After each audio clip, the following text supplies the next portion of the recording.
Inilalapit ng Department of Agriculture Region 3 ang modernong teknolohiya para sa pagpapaunlad ng pagtatanim ng gulay sa mga magsasaka katuwang ang ilang pribadong kumpanya.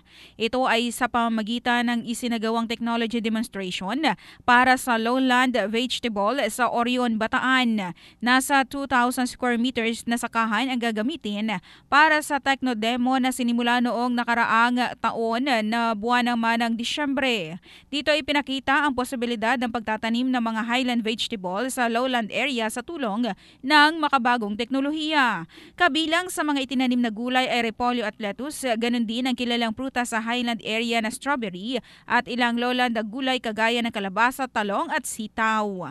Yan ang report, hatid ng Drive Max Plus Herbal Capsule, lalaking laging umaangat in the heart of changing lives. Ito sa Brigada John Bayot, ang Brigada News of Philippines, the Music and News Authority.